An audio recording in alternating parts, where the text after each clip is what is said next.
Well, thank you. One of the areas of real concern, I think, for all of us is this disinformation and just how that's all escalated. We saw evidence of it in past elections, but now everyone's concerned about AI. And one of the mediums by which bad information as well as good information is transmitted is through some of these platforms. And these platforms, the large tech companies are, as I understand it, starting to they're doing layoffs. And I don't have the information, but I have the apprehension that many of these layoffs are targeted to those functions that had to do with monitoring misinformation. Just as an example, Twitter, of course, that's a special case. It effectively disbanded its ethical AI team. In January, Meta reported that it ended the contracts of about 200 content moderators and laid off at least 60 members of Instagram's well-being group, and more than 100 positions laid off that related to trust, integrity, and responsibility. In February, Google laid off about a third of its staff with protecting society from misinformation, radicalization, and censorship. And in Twitch, there's about 50 employees who came out of that division. So since we do rely, so many Americans, on social media for our information, that could be an issue with the capacity of more disinformation to get out.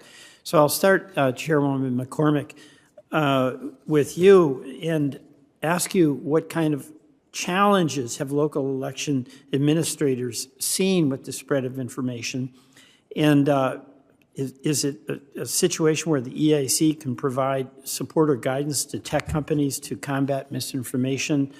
And if not, does it have a plan to do that? Thank you for the question, Senator. Yes, the EAC has heard from local election officials and state officials on instances where bad information or misinformation, disinformation has been provided on social media platforms. We continue to urge people to go to a trusted source, such as a local or state elections administrator, to get their information.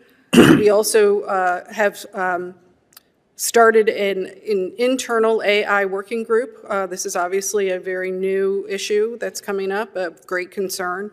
We have been having discussions with both CISA and our federal partners on how we might combat the mis and disinformation, and especially with AI, which is, of course is going to be quite complicated and challenging. We also provide toolkits for election officials. We have an elections, communicating elections process toolkit, which includes like posters and sample social media updates and all kinds of information that we urge the state and local election officials to utilize in communicating with their voters, the actual true information. The EAC stands by with our facts, with our EAC, our EVES report, and we're happy to provide that to anybody who asks, including the social media platforms, if they ask us. You know, one other question. In Vermont, the Secretary of State's office did launch a site called Elections, Myth versus Fact, and it was a web page intended directly to combat disinformation. And I'm going to ask you, Commissioner Palmer, whether you think efforts like that can be effective, and do you recommend other states adopt them? And that's knowing that it's got to be rigidly nonpartisan in order to have credibility. But voters, whether you are going to vote for a conservative or a liberal, I think all of us want to know that the information we're acting on is accurate. So is that step that Vermont's taken, is that anything that you have thoughts about, whether that could be helpful elsewhere? That's absolutely a best practice, Senator Welch.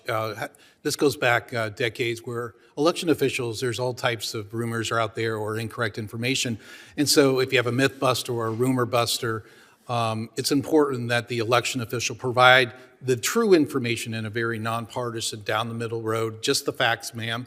And that's exactly what we did when I was in Florida and in Virginia.